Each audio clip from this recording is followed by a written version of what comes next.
ಮತ್ತೆ ಚಾಪೆ ಇದು struggle for survival is no question struggle ಇಲ್ವೆಲ್ಲ the fittest can be survived. ಸ್ವಲ್ಪ ತಿಂದ್ಬಿಟ್ರೆ ಊಟ ಕೂತಾಗ ಅಷ್ಟೊಂದು ಬನ್ನಿ ಸರ್ ಕಡೆ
ಇವತ್ತು ನಾನು ನಮ್ಮ ಸಮಿತಿಯ ಅಧಿಕಾರಿಗಳೊಂದಿಗೆ ಕರ್ನಾಟಕ ರಾಜ್ಯದ ಗೌರವಾನ್ವಿತ ರಾಜ್ಯಪಾಲರನ್ನ ಭೇಟಿ ಮಾಡಿ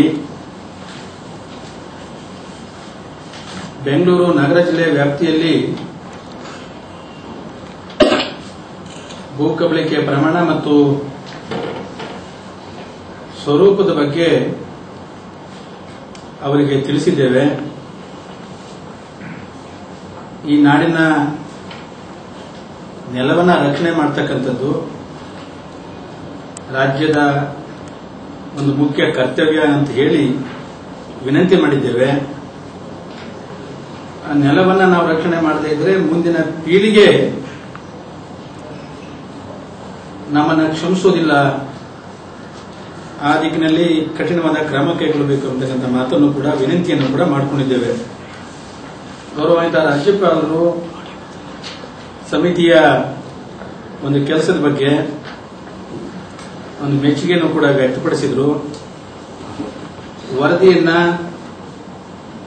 ಖುದ್ದಾಗಿ ನಾನೇ ಓದಿ ಮತ್ತೆ ನಿಮ್ಮ ಜೊತೆ ಚರ್ಚೆಯನ್ನು ಕೂಡ ಮಾಡ್ತೇನೆ ಅಂತಕ್ಕಂಥ ಮಾತನ್ನು ಕೂಡ ಹೇಳಿದ್ದಾರೆ. ಅಷ್ಟೇ ಅಲ್ಲ, ಕರ್ನಾಟಕ ರಾಜ್ಯದಲ್ಲಿ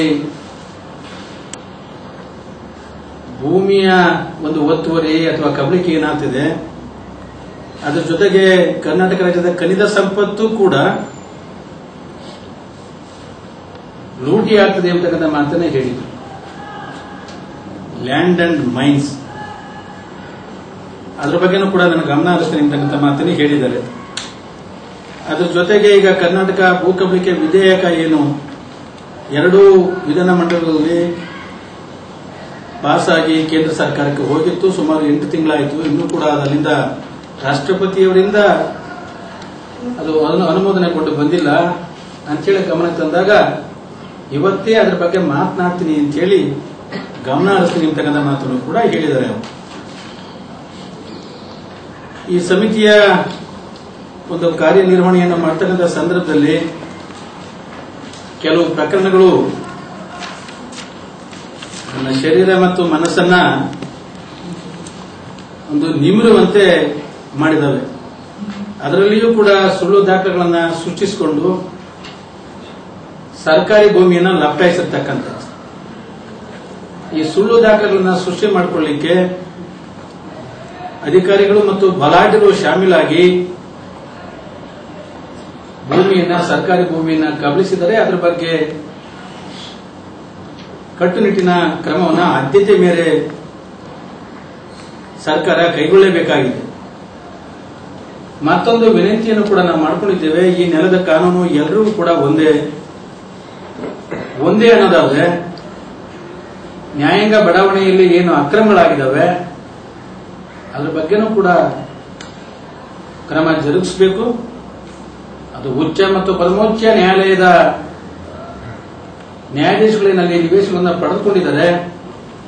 ಅದನ್ನು ಕೂಡ ಸರ್ಕಾರಕ್ಕೆ ವಾಪಸ್ ತೆಗೆದುಕೊಳ್ಳಲಿಕ್ಕೆ ಕ್ರಮ ಕೈಗೊಳ್ಳಬೇಕು ಎಂಬತಕ್ಕಂಥ ವಿನಂತಿಯನ್ನು ಕೂಡ ನಾನು ಮಾಡಿಕೊಂಡಿದ್ದೇನೆ.